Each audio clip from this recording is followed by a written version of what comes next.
Welcome to Ask the Accountant, the podcast that is made for you. Weekly podcast live Mondays from 8:30 a.m., released on the podcast service of your choice on Wednesdays. Your main weekly hosts, Aaron, Patrick, and Johann Gary. Got something to ask? Submit your questions below or ask during the show. Podcast loading.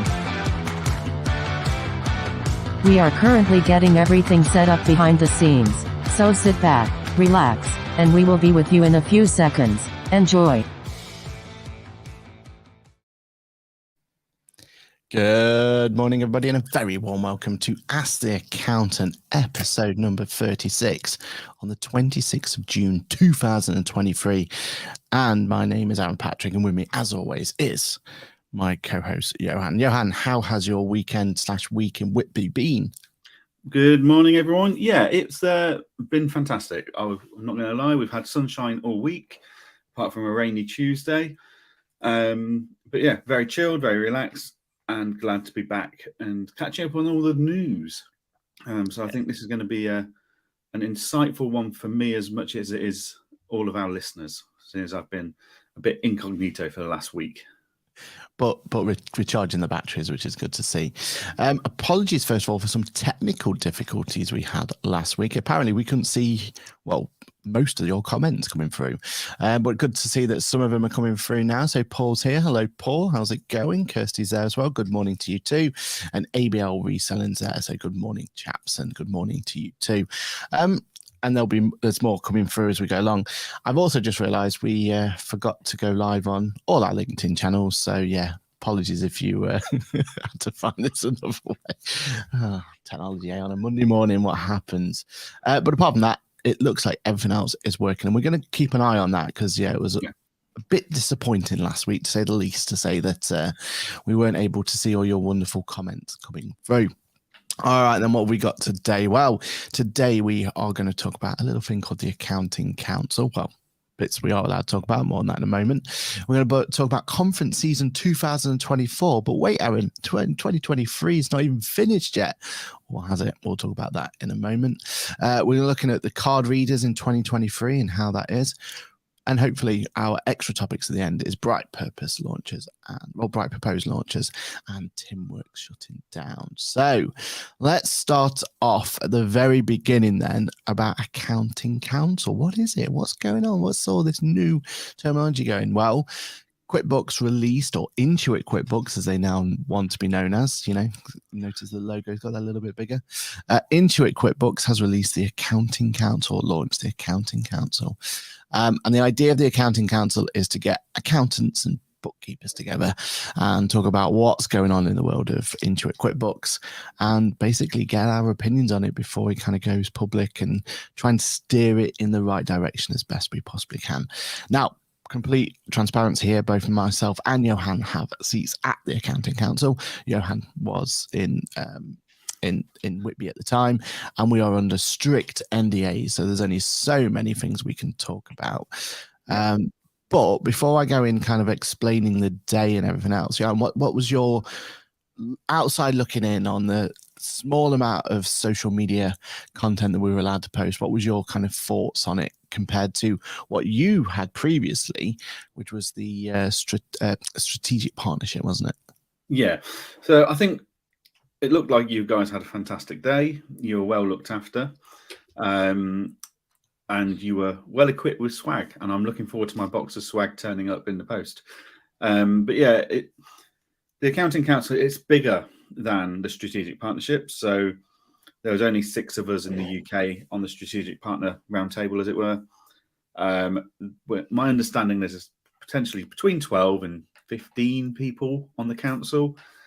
And it's a variety of firms. So the strategic partner thing was kind of a bit, there was a barrier to entry, and they only really took on either the bigger firms or those of us that were very proactive in our social media and support of the product, like myself.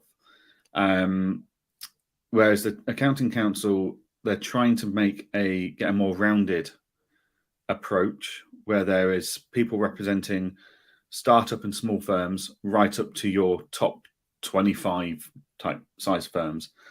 So yeah, I think they're going to get a much better sounding board out of that.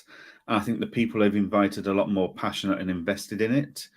Some of the strategic partners perhaps were more there as a status symbol than they were there to add value and give back and feedback. So yeah, no, I think this is the right direction for QuickBooks. I know Xero have had like round tables and they call it their council and stuff. But from what I've seen on social media, it's less structured. It's more ad hoc. Whereas QuickBooks are they're quite determined this is going to be a quarterly meeting in London where we're going to go through the roadmap very openly, and there'll be nothing hidden from us, basically. But that is exactly why we're under such strict NDAs, so that we can give feedback earlier in the process. Because I think that's something QuickBooks have learned over the last couple of years, is actually we're bringing in accountants to feedback on the functionality and the priorities of the roadmap too late. So like Books to Tax, or Pro Tax as it's now called, that could have been released a year ago if they brought us in to help them scope the project better at the beginning. And because they didn't, they took a complete tangent and wrong turn, and they had to go back to the drawing board and start again. So yeah, no, I think it's a great idea. I think it's a really good group of people that they put in there. From what I've seen on social media, the people that I know have opinions and feedback, but they have it in a constructive manner. Whereas, some people will sit on those tables and just be negative. Whereas you've got to be there and do it on a constructive manner, because otherwise it's pointless to everyone. Because QuickBooks loses faith in you, and you get frustrated because it doesn't seem like QuickBooks is taking anything on. So yeah, it's really important that we get that balance right. So yeah, no, I'm really excited to be part of it. I'm looking forward to my box of swag because it looked fantastic. They looked like they've put some real effort into that, and some really unique pieces. So yeah, that's for a swag collector like myself, that's always a bonus. And it'll go well with your shoes as well, which is still very elusive, and what we like to see. Yeah, the event itself was, again, we're not allowed to talk about what was announced or anything else, but we can talk about the event, and it was really well, like you've already said, like well put together.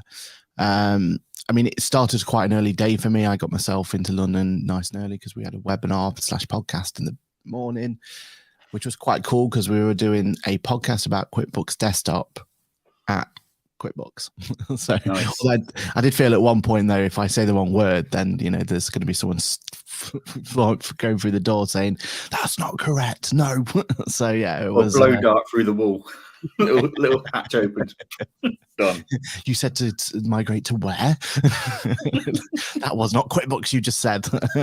So yeah, it was quite interesting to get that done first, and then yeah, we just had people arriving at the event. They for anyone who's been to QuickBooks HQ itself, we were in that big main room where we have like I forget what they call it, but they've got a name for the room, but it's where they've got like a stage and everything else.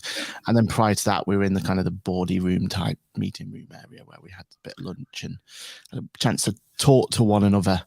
But yeah, it was a really well orchestrated event. I think the best thing about it was the fact that we got to have that opportunity to network with one another as well. So there's certain people there we've never met before, so it was good to kind of opportunity. They'd already thought about it, whereas on the link just here, look, we've got a little QR code on the lanyard you're wearing to get your LinkedIn profile, them sort of little bits. It works really well just to kind of bring that all together. And then basically we sat down, looked at the roadmap for 2024 and beyond, which was brilliant to see. Went out in some breakout rooms where we were able to kind of talk in more kind of one-to-one almost of the new features they were just talking about and what they expect to see bring in. and then back to everyone together again for some kind of final announcements and one more thing moments, if you like. And it was, really, really, really good. I think what was nice for someone like myself, though, who's already kind of on every beta going and involved in this conversation, that conversation, I was surprised about some of the announcements. Some of them came out of a left field for me, and I was like, oh, okay, great. That's a fantastic way to take the product, and a fantastic opportunity for other elements of the product to maybe shine a bit more and everything else. And I feel like that was really nice to see and a real good opportunity. I must admit, though, like, one thing we probably are allowed to say is that think about why get the lawyers ready. Exactly. Think about why they're making the word Intuit that little bit bigger.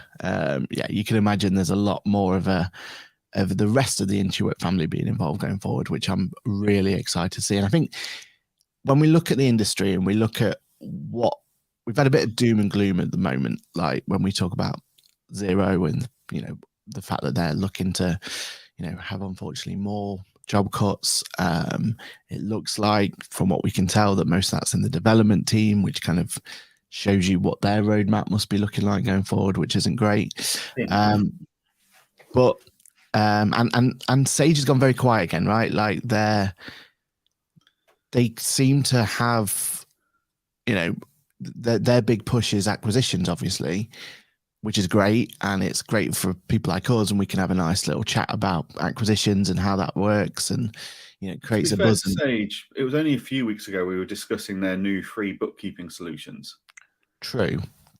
But I think the problem is they announced it and we've had so little hype about it.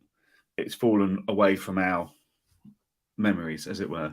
Yeah, and they must have the equivalent of accounting council. I assume Sam might be involved if she ever wants to tell us what's what it's like.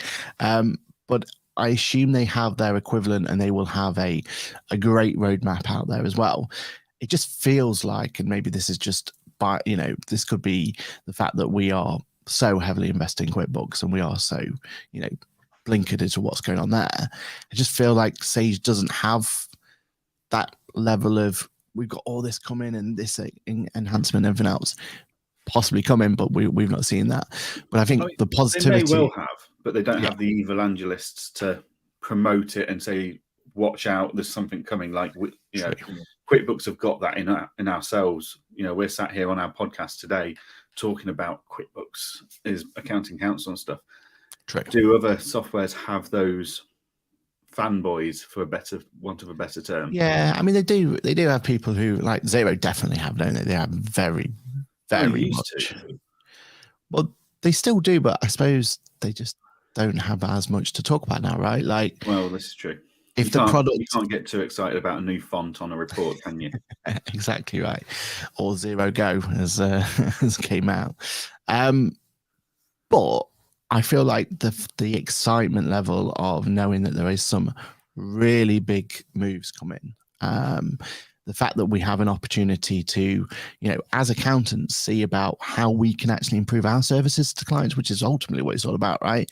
Yep. And I think that's what this is tailored towards. There is a lot of moves here. We saw that at QuickBooks Connect, and we saw that at recent announcements that have been made and recent developments like Books to Tax, as you were saying, how that shift back to accountants is not just being said on paper. It's not just a buzzword that we want to involve accountants more again than anything else.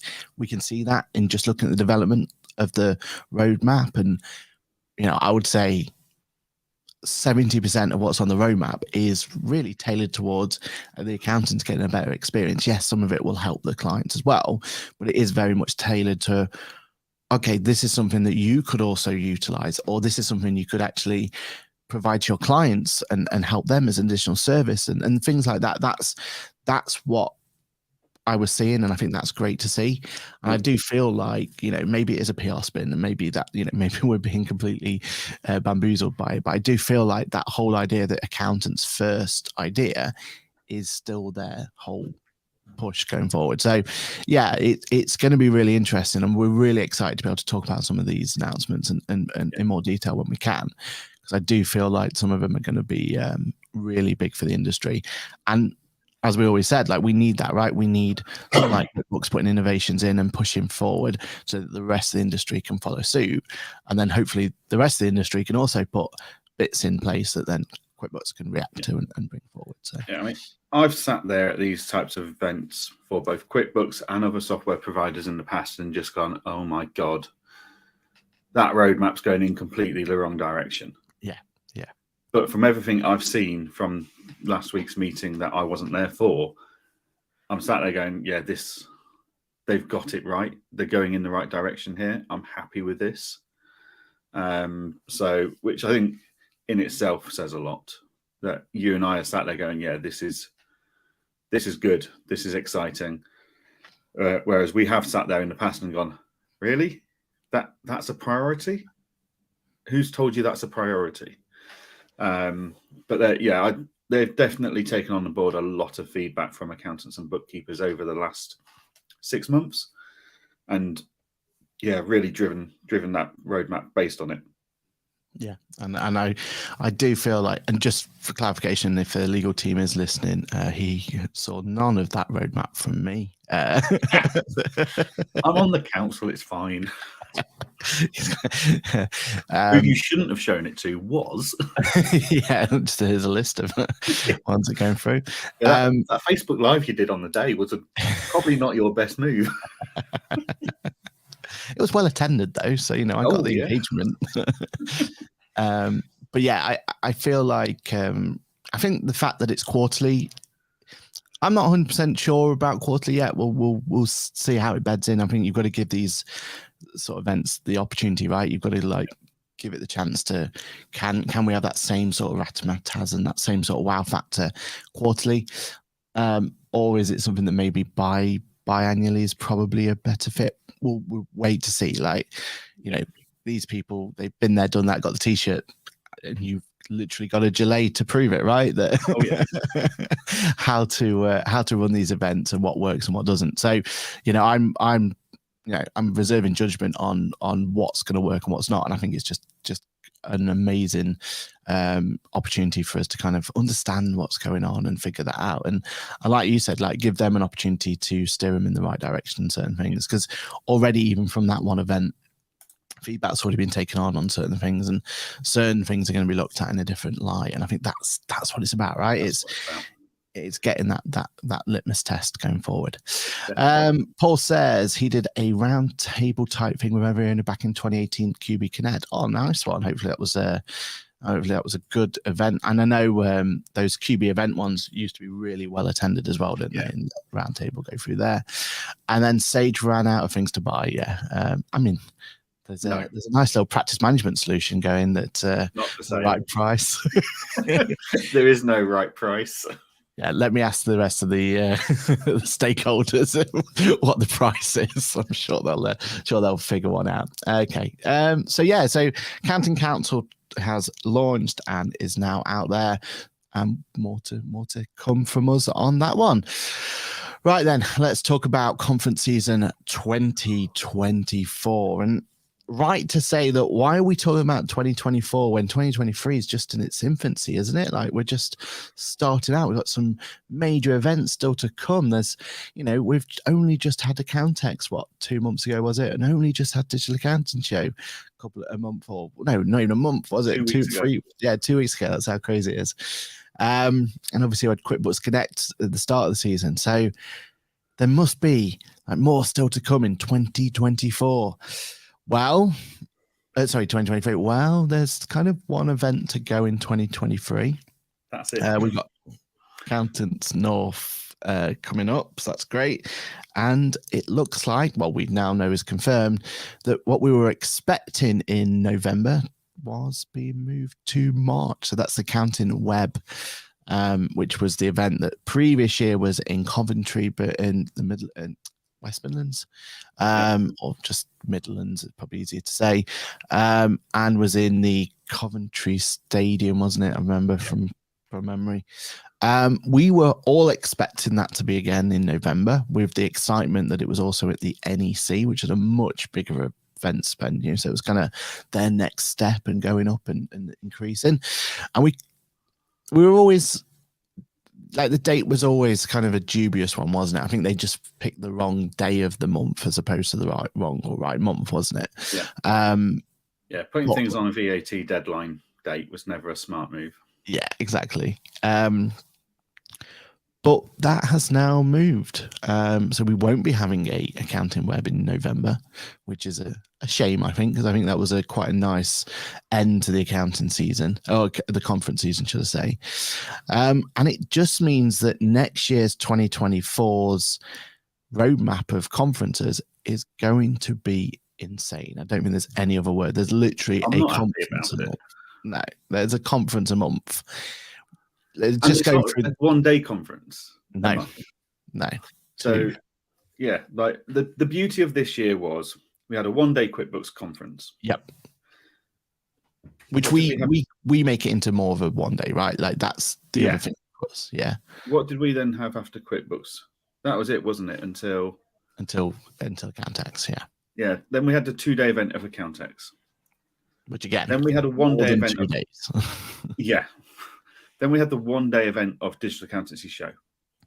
Then you have a summer break, which, I'm thinking F1 terms here, like summer break, like everyone's out on the summer holidays and stuff, makes complete sense. Then you warm back up in September with Accountex Manchester. And then Is it September, is it this year? I thought, yeah, okay. Yeah. And then you end the year with a 2-day conference in the form of the Accounting Web Expo. That worked nicely. The spread of that meant it wasn't too disruptive to your day-to-day working calendar. But next year is a very different matter, isn't it? Yeah, so next year, 2024, looks like this. Accounting Web in the NEC, so still in Birmingham, which is good to see. The 13th to 14th of March, so a 2-day event. Then the Digital Accounting Show is going to be the 16th and 17th of April. Again, a 2-day event. Notice that is a month after. Accountex will then be the 11th and 12th of May, a 2-day event in May, a month after. Less than a month at that point. And then XeroCon, I think, has been announced for the 12th and 13th of June. We've yet to see QuickBooks Connect, which we assume, if it is going ahead this year, would be in March. End of February, start of March. Yeah. I mean, that could be February, March, April, May, June, if you want to attend every single one of them.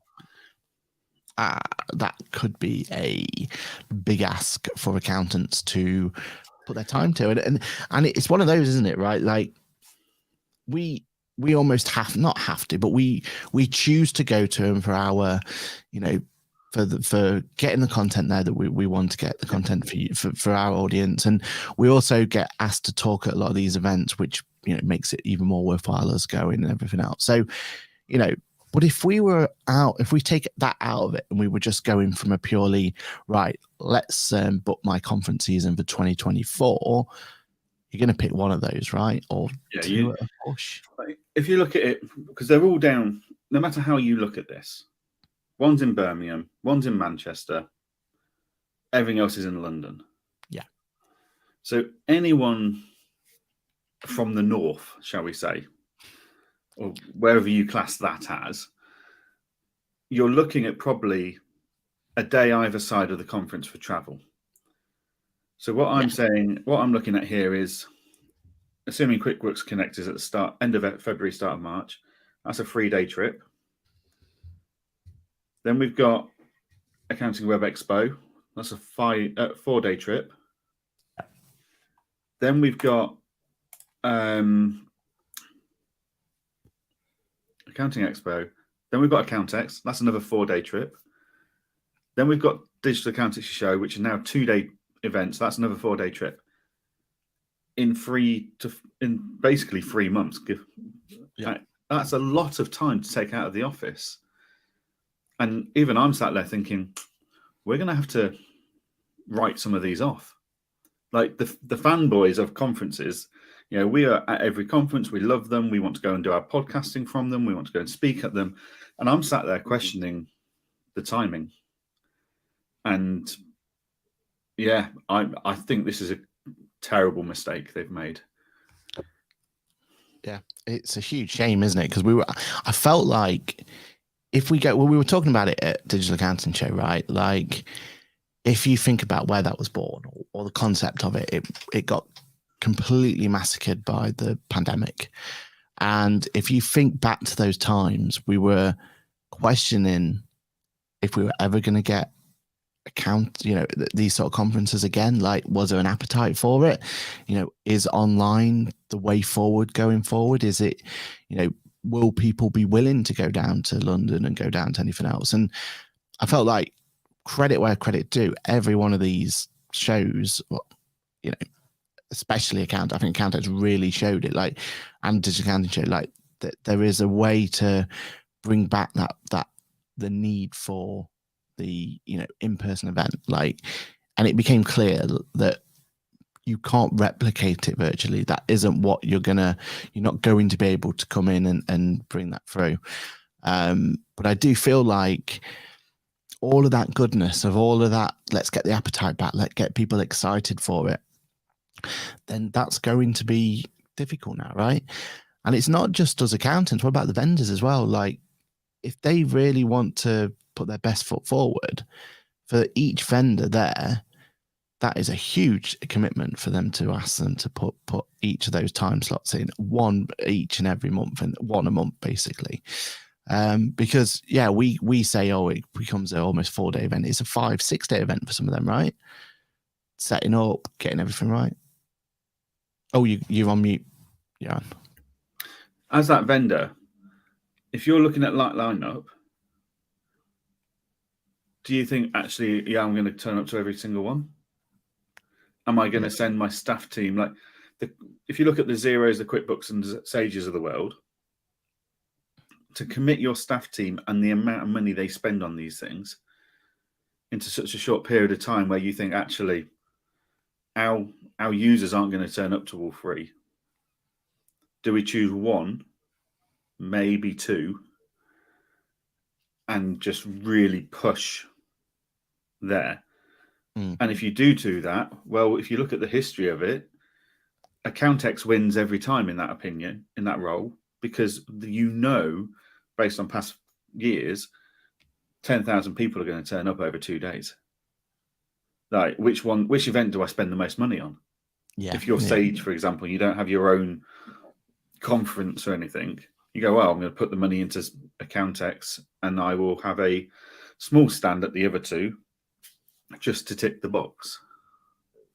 And I think Accounting Web and Digital Accountancy Show they've seen this juicy pie that is Accountex, and they've gone on the assumption, right, so 2-day event definitely works. That's the way forward. And it's in the start of the year, that's the way forward, because that's why Accountex is doing so well. I don't think that is why Accountex is doing so well. I think it's potentially a better brand. It's a worldwide brand. It's well run. I just don't think anyone is looking at these 3 events and going, I'll be at all 3. You can't. No, and even the speakers, like, there's no opportunity there for the speakers to go, you know what, I'm going to put on the March event, I'm going to run with what I always run with, like topic A. But on the April event, I'm going to, try something a bit new and go, which is what we get now, right? Like, because there's that time in between to have that breadth of everything else, then they'll try some things out. And the speakers themselves, they're going to have to decide which ones are going to go to and which ones are not. Like, I'm talking the big hitters here, the ones that the headline acts, if you like, they can't. Surely they can't. I mean, they already have their calendars already booked out probably for what they're going to be talking at what event. And Kirsty makes a good point as well. Like, the ICB conference, there's other conferences out there, right? So here's 6th of November, 400 people go in there, and it's a great event. But then you've got the ICAW. I know they've actually cancelled their small practice one, but they normally have an event. All of your all of your professional bodies are going to have an event, and they're going to be sat in there as well. QuickBooks are going to have their road shows now, and they're going to be regional ones that we've got to kind of think about going to as well. A very good point here by Raynar Mania. It says Cantex North late in the year will be a big winner with the rest being bunched earlier in the year. And I mean, hopefully that's the case, because I feel like Accountex North last year was a little bit tepid in some aspects, wasn't it? So hopefully this like having this pressure off kind of the rest of the year means that they can really push it, can't they? And they can grow that brand. Yeah. But the problem there is that is quite a small venue. They only have 4 speaking stages. Yeah. Like that. I'm not sure they can handle being the winners of this whole situation. Like they may have to relook at locations for next year if they are. And there must be some pretty good locations out there. I know. Yeah. Manchester's a big place. So, there must be some good locations. I mean, Ed Sheeran was able to get quite a nice one in. It's called the Etihad Stadium. So we could take over that one. But no, there are locations, and you're right. Maybe that's what they've got to do next, right? And then go from there. Andy says it's a lottery for the small vendors to decide which way the public will go. And especially really you guys, I don't want to be making those decisions. I feel like that's absolutely mental for you. Like, which ones would you choose now when they're so free together, knowing now that, if they were more spread out, you're going to have a better opportunity for more people to be there and go forward. Already thinking give all 3 a miss due to uncertainty, supposed as to be more favourable for small value. And we think so, but like, if Accountex is only less than a month away, does that hurt the numbers? It's got to have some effect on it. And I feel like having all 3 so close together, this isn't let's all grow together. Let's all one of those is unfortunately going to suffer over the other. If you go by form factor and previous and everything else, it kind of stands out which one's probably going to suffer the most. But we'll see what happens. Yeah, I think the 2025 conference scene could look very different to what 2024 is looking like. Now, whether that is different because someone's had to pull out of the market space because there's just no space for them, or they redistribute the conferences, I don't know. But there seems to be a lot of you copied us, we copied you type tittle-tattling going on. And yeah, it just seems like a bit of a unpleasant space as an industry at the moment in accounting conferences of one-upmanship and, copycatting and all that kind of stuff. And I just think, well, actually, there's enough accountants out there and bookkeepers and payroll people and software people that the industry can sustain 3 or 4 very good 2-day events spread across the year if the timings are right and the locations are right. Yeah. Like, if they can get those bits right, then they're onto a winner. I think Accounting Web Expo has done a major step in the right direction, moving to Birmingham, because there is a train to the front door.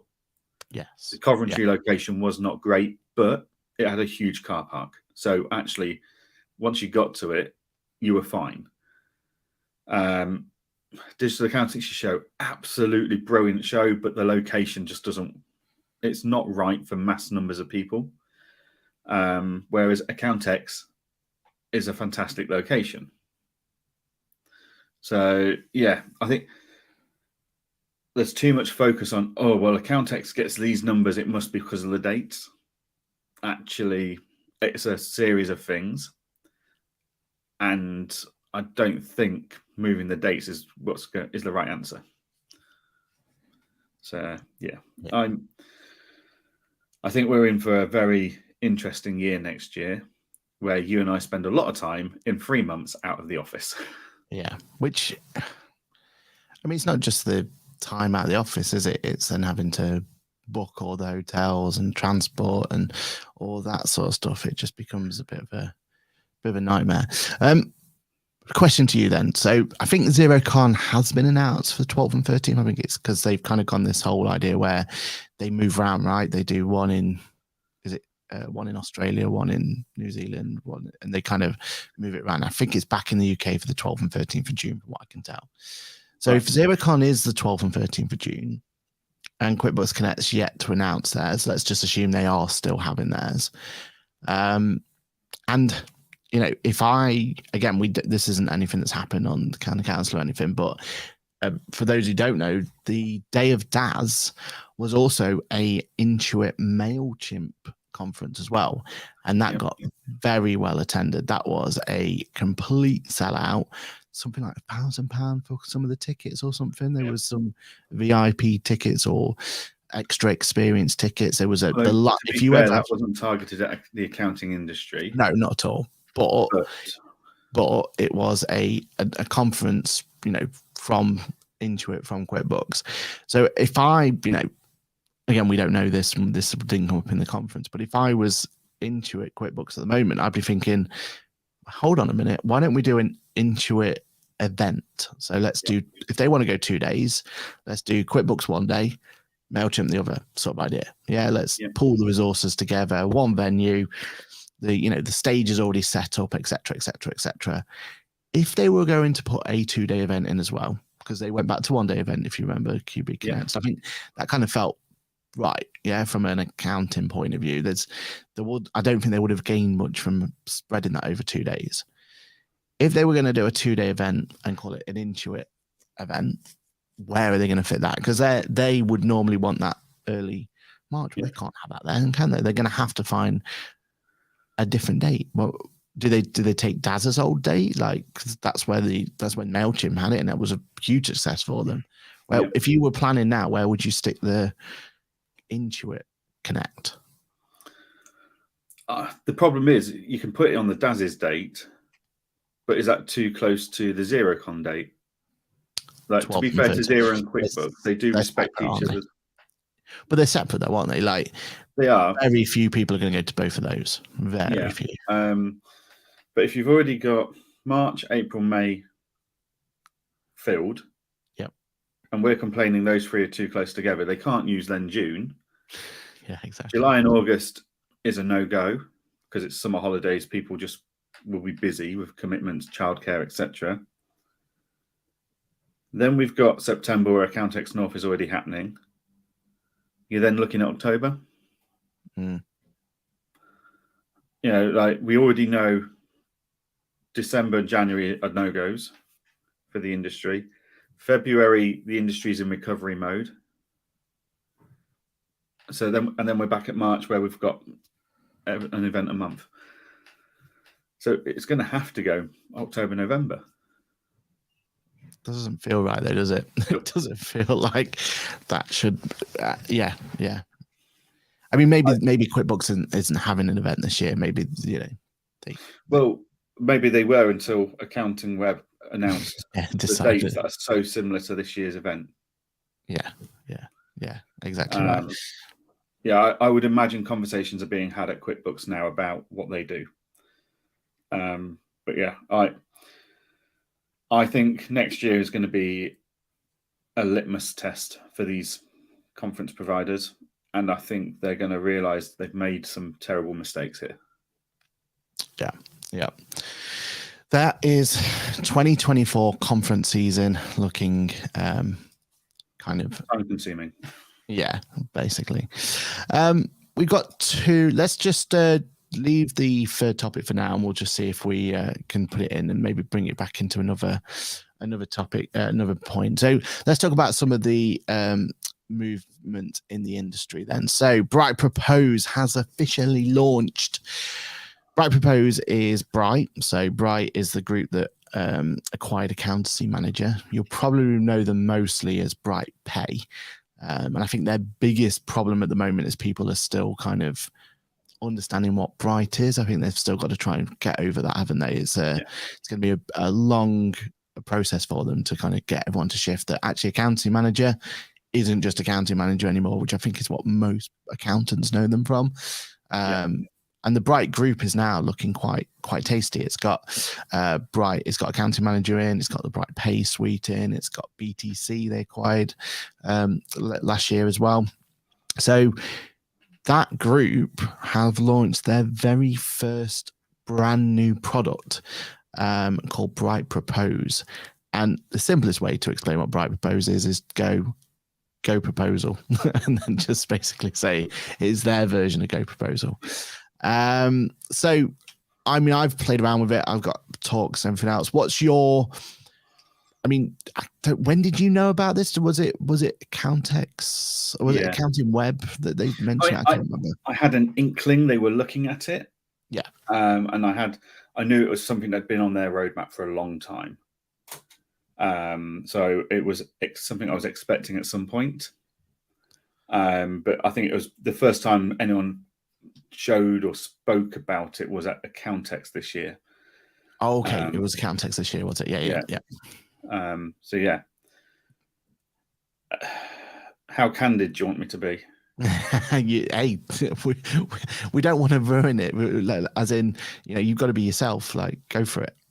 I think they've cocked it up. Like, they had this opportunity to take their pricing and their letters of engagement that are in Bright, Accountancy Manager by Bright, whatever we're calling them these days, and supercharge them with a proposal tool like we have in Client Engager. It doesn't take that long to build a pricing calculator out. We did it in 4 weeks. Now, what they've done is they've built a separate product that doesn't quite talk to the main product properly. It still leaves you with lots of entering data manually and stuff. They've taken it from completely the wrong angle. And actually, if they went to their accountants and bookkeepers and said, right, we want to do this, how would you see this working in your firm? Every single one of them would have said, well, we'd be an accountancy manager, we'd turn on the services that we want, we'd answer our questions like we would in Go Proposal, Practice Ignition, etc. That comes up with our price. That power then pulls through into the letter of engagement. We send that, or we send a proposal, whatever you want to use terminology-wise. But they haven't. And it is glaringly obvious they've just given this to a group of developers to go, we want this. And developers have gone, okay. And they've not actually thought about how it would work best in practice. And I'll stop there because, obviously I've got a conflict of interest in the form of Client Engager. Yeah. But, let's relate this back to other softwares like QuickBooks. They had to take working papers and not working papers, sorry, because they nailed that. They had to take books to tax, or pro tax as it's now called, back to the drawing board because they did not ask or think, how would this work in a workflow within a practice? Yeah. They just went to developers, said, we want this. The developers had no experience in the industry of accounting and bookkeeping running a firm. They thought they knew what they were doing. And it transpires that that's not how an accounting or bookkeeping firm in the UK operates and runs workflows. And I think that's exactly what has happened here at Bright. I think they've failed to take on board the concept of talking to your community to make sure you're developing it right the first time round. Yeah. And I think the concept of this idea is brilliant. Mm-hmm. One of the things that I'll always harp back on for me is that I used Go Proposal back in the day and it didn't gel with me. It wasn't, I completely get where if you just look at Go Proposal itself, like what it's doing, it's trying to make it so that you can have anyone in your firm become a salesman for your firm, and they can start putting proposals out there, and you get a great experience, and the end user can be wowed by this proposal and everything else. And I get all of that. It just, for me, Go Proposal itself didn't fit what we were doing. Like, we couldn't make the pricing structure work for us. It wasn't built for us, and I can't sit there and criticize Go Proposal on it because it obviously works brilliantly. It's one of the most popular pieces of software out there. And I've always, Go Proposal is fantastic, but actually what Go Proposal has been incredible at is that they've had a tool, and around that tool, they've changed the industry's ethos to pricing and value. Agreed. Yeah. And that, no one else has done that. Yeah. The tool itself, and Practice Ignition are doing it. There's plenty of other tools out there in other industries for pricing and stuff. That's not the unique part. The unique part was the training and educating of accounting and bookkeeping firms to price what they're worth. And James Ashford absolutely smashed that out of the park. He did an incredible job. Yeah. And it has revolutionized the accounting and bookkeeping pricing world in a way people like Mark Wickersham never managed to really achieve. Agreed. Yeah. And when you think about it, like we were talking about conferences, I mean, the Firm Up conference, which is, I think it's a very much more of a, you were invited to, aren't you? It is an invited event. But that was, on all paper, that was absolutely amazing. Like they created a community and they've built that, and that's what they've done well. I do feel though that what Accounting Manager did well, or did at least kind of resonate to me, was they had the opportunity to go and give me a chance to look at proposal again, because they announced an integration with co-proposal, and in theory that was selling the dream to me. Like, I'd not written off co-proposal, but co-proposal wasn't on my roadmap at all. Right, I was thinking, tried it, didn't work. Accounting Manager offered this all singing, all dancing integration, and I was like, right, yeah, I need to give co-proposal another chance. Now, in fairness, again, co-proposal wasn't quite right for me, and the integration wasn't what it was saying. Like, there wasn't that seamless, you send a proposal out and it all just comes into Accounting Manager that I was expecting. So that didn't work. So the idea, though, that Accounting Manager, Bright, however we're going to call it now, says, right, actually, let's build our own proposal tool that will have all the singing, all dancing, all of the connections, all of the integration, all of that ecosystem that we love. We'll build it from scratch. We'll do it like that. And then suddenly I'm obviously very excited, because I don't have to try and fit Go Proposal around my practice and the way we are. I could then take what Bright is offering, and I know it's going to have, or my assumption is, going to have this amazing seamless experience. The problem that they had from day one, though, is that they had this going element where they wanted to make sure that Bright Proposal could stand on its own feet and it could be its own solution. You don't have to have Accounting Manager, which maybe that's an end goal for it. Maybe that could be something that gets developed over time. Maybe one day Client Engager's pricing tool becomes its own standalone product down the line, if enough people want it, for example, and it becomes something that Client Engager offers as a separate pricing tool point, or whatever. But to build it from day one and almost alienate the accountancy manager community in the point that it's not doing what our expectations are, surely that should have been priority one, right? Like you said, like build it the way they have, but hold off releasing it until you've got that seamless integration into an accountancy manager. They've released it too early. But then they have to release it at some point, right? Like, well, yeah. Otherwise, it doesn't get it, because then they don't get the feedback, yeah, and then it'll just.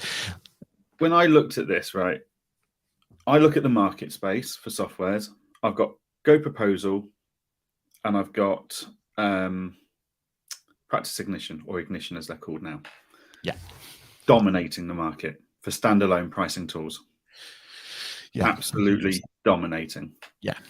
You have got Mark Wickersham's answer to it in the background slightly. There's a few other small players. Bright have got to deliver a bloody good product to stand by and to take part of that market from the likes of Go Proposal and Practice Ignition. Whereas if they'd done it like we've done it in Client Engager, of actually our purpose was to enhance the practice management software, so for an all-in-one solution, because Go Proposal and Practice Ignition can't compete with all the other functionality we've got. Mm. Whereas Accountancy Manager can compete with us on all that other functionality. And they were technically launching Bright Propose technically as a direct challenge to us, because it's then a practice management tool for proposal tool, as powerful in theory as us, and probably, the proposals are going to look, sexier and stuff like that. But the way they've done it means actually we're not worried. Yeah. And I don't know if the sexier part of the proposal is the bit that is the important bit. It's not, but if you've got a pricing calculator built into AM directly, and you've got one into Engager, and they can handle the complexities that equal complexity, then it filters down to presentation. It does, but I argue like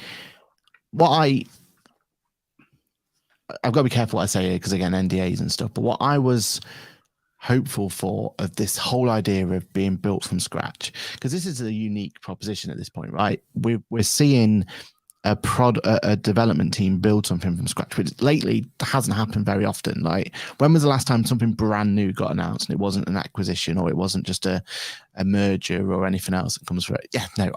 Client engager. But you're your own unicorn, right? You're in your own little area, right? But most of the time, a big player announcing something brand new, we can count on one hand how many times that's happened the past couple of years, right? Yeah. Normally it's an acquisition or a merger or a partnership or whatever the VC, whatever the type thing. Exactly, yeah. This one was, let's build it from scratch. Let's bring, and then to me, if you're going to build it from scratch, let's bring a USP there. Let's bring something that no one else is doing. Let's try and change it in one way or another. And I felt like this is where, for me, the excitement would have been, right, well, accounting managers nailed onboarding. This is going to help the proposal. Well, let's make that the same thing. Let's have it that if your client signs up, they then get walked through the onboarding process. They have to sign up to your direct debit solution. They have to go through the AML checks, and a client can log in at any point and see what status they're at. Where are they in that journey? Let's show that journey to them. Let's build on the fundamental, on the pain point, that accountants currently have, which is still onboarding a client. Like, client engager's done a fantastic job, but you're not there yet, right? And you openly admit it. Everyone in the industry are doing great jobs, but no one's coherently said, right, here is the way to onboard your client that is going to be super straightforward. And I know the reason it's not been done is because it's really difficult, right? And it's really challenging, and it's got all these complications, all these hoops you have to jump through. But they're the hoops we, as accountants at the moment, are forcing our clients to jump through anyway. Let's find a way to make that as better as possible. Matthew's put some great points in the chat. Couldn't agree more with Johann. You have to listen to the community as they know that what their needs are better than anyone. I can't understand how Bright can charge an additional fee, and we'll talk about fee in a moment, for quoting when they already have Accounting Manager. Bright could have offered a free version of Accounting Manager users and then maybe charge for standalone users, or offer a premium version later down the line with fancy brochure templates or automatic payment integration, etc., etc. And that is a fantastic point, isn't it? And I think that's where you guys at Client Engager did get some real good kudos, because there was never a mention of extra fees or anything for the pricing tool. Again, it's a different proposition, right? Yours is a pricing tool. This is a proposal solution. So you kind of got to see it as that. And maybe one day down the line, you will have a premium proposal solution in the works, right? Maybe that's where you take. Or maybe we've got a proposal plan in the works and it's going to be free of charge because it's just adding value to what we've got. Maybe, yeah. Or maybe you can justify charging a little bit extra. There is there's no shame in charging from a premium product. Yeah. Like, no.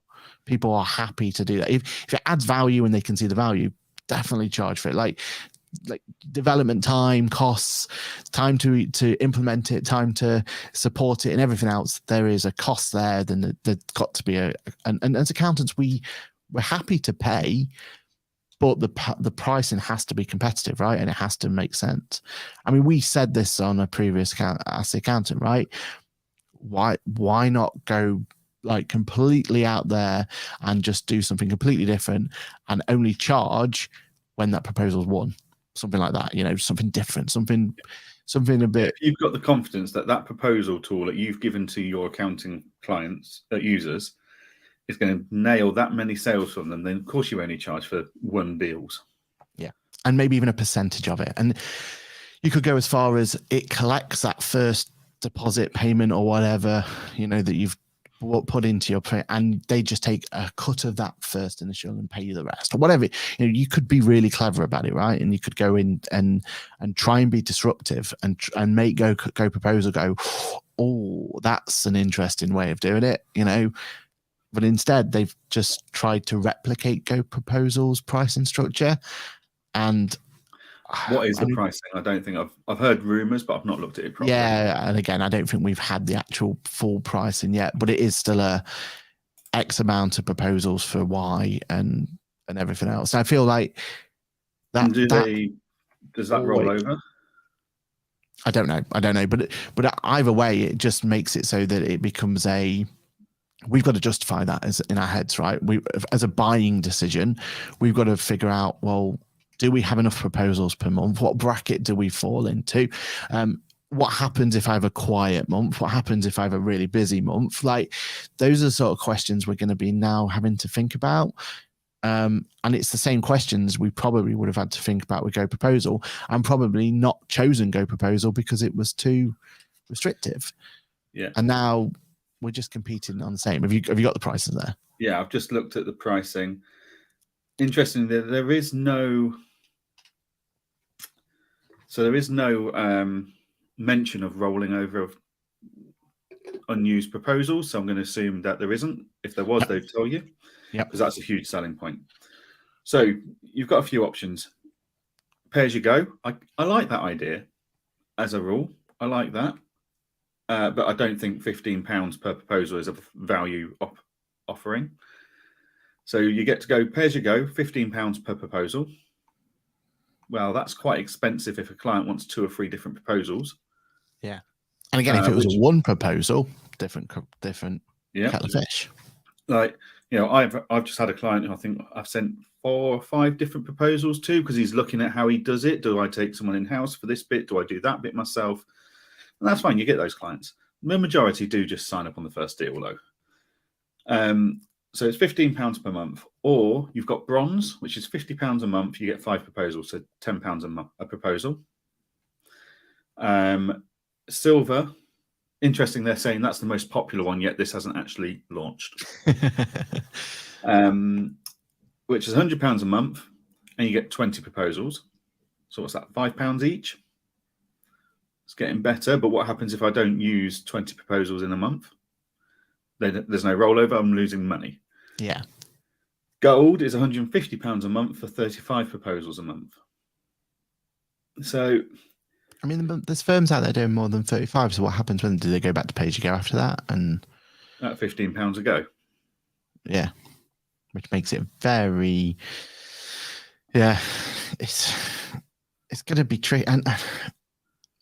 And like when I look at my workflow, yes, you want to keep every client completely the same and you want to have the same workflow of each one. But sometimes you look at it and you go, actually, I don't need a full proposal for that. So you're starting to think, well, do I just send the old way of doing it, of how I've always done it? And then you're going to have this disjointedness of, well, that client got to have this fancy proposal solution, this one didn't. And yeah, it's just going to cause.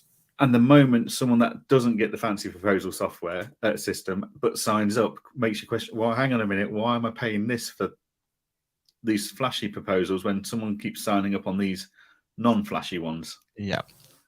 It's going to be interesting. And the big sticking point at the moment is it doesn't properly integrate with Accounting Manager. I know that's coming, and I know that's going to be down the line. Be there from day one. But yeah, like the whole point of this is to have this wonderful proposal that,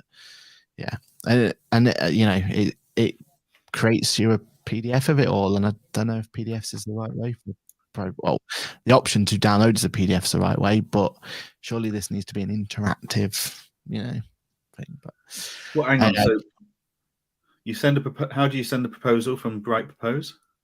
You generate in Bright Propose, but it basically generates a PDF for you. It's a Canva. So there's no emailing it onto the client. Click here to sign. the email gets sent over, but then it's a PDF there that they can. So there's no e-signing of it. There is, but that's separate to accounting manager, because then once they've signed it, then you've got to send your accounting manager proposal through. That will be changed at some point, but it's not there now. So you're asking me to, as a client, or potential client, you want me to sign the same thing twice, and on the second time, I also create a portal. Yeah, 2 different engagement letters at this point as well, if you're not careful. I mean, backwards, to say the least. And they are selling, like, the dream is there, the ecosystem's there, right? Like, there is an ecosystem. That's accountancy manager to the T. They're always selling a dream. Like, they sold me 5-6 years ago on accountancy manager and the link to QuickBooks, which took them 3 years to build out. Like, they sold right. They're always selling a dream. They're never selling the actual. In fairness to them on that one, that is more QuickBooks API, which yes. more than anything than that. But you're right, yeah, it is selling the dream, isn't it? Yeah, that's my biggest bugbear with softwares, is when they sell a dream and not what's actually in product. Yeah, couldn't agree more. Right, okay, I think we are just vastly running out of time. We're already over. Just a very quick one. Maybe we'll talk about it more in the next one, but TimWorks has shut down, which is terrible to see. I think the most confusing thing was the fact they were at Digital Accounting Show, wasn't it? And they were there, so yeah. Within 3 or 4 days of being at the Digital Accountancy Show, they then closed doors. Interesting. It's a shame. Another one bites dust, unfortunately. But that's the way it is with that one, and maybe we'll see if we get some more information, maybe talk about it on a future event. Paul says, I argue CE works as a proposal tool now with the automatic emails. Been working on my onboarding service the past week with new clients. I'm signing up. Great to hear. Glad that's working for you, Paul. And Andy says, something coming soon. Maybe there's a one more thing moment from Client Engager on its way. I mean, there's a one more thing moment every week from Client Engager. It's not one more thing anymore. It's a continuous stream. In fact, if there's one more thing, people are upset. There's only one. And that is it. That is today's show done and dusted. Thank you for everyone who was talking or commenting as we go along. Apologies for the technical issue of not posting all destinations. That's someone will be shot for that one, and that is me, because it was completely down to me for not connecting it. But no, it's great to see everyone chatting away in the comment section. Remember, if you are listening to this show at a later date, so if you're on one of the podcast services of your choice, don't forget you have the opportunity to put a little question in our feedback form, and we'll make sure we look at that on a future date.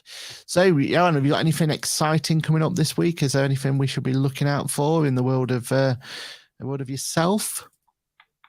No. Well, I'm doing a Facebook Live to the Client Engager community on Friday night, where we're looking at how I've been using ChatGPT alongside Client Engager, so I can inspire and motivate our users to maybe look at different use cases they can use ChatGPT for. So that'll be quite fun. Nice. And I am hoping to be beta testing an upgrade to our Zama integration as well. Ooh, very nice. That'll be exciting to see. For myself, it is just a week of meetings and that so that'll be fun to go through. It'd be nice actually just to not have to go travel anywhere this week. So I'm looking forward to that one. Looking forward to that indeed. And that is it. That is go. Yep. No, go on. I was just trying to say that's it. That is the end of Ask the Accountant for today. Don't forget, we go live 8:30 every single Monday morning. So it'll be great to see you, hopefully on every platform and not when we miss a particular platform, but that's down to me. And also, don't forget that we are on your podcast service of your choice. If you want to listen to us while walking the dog and such like, on every podcast service, and that goes live on Wednesdays. My name's been Aaron Patrick, and it's been a pleasure to do this webinar podcast for you today. And it's a goodbye from me. Doing too many webinars. I know, right? I know. Yeah, it's a goodbye from me. Thank you very much. Goodbye, everyone. Thanks again for all your support, and we will see you in a week's time. Bye for now. See you next week.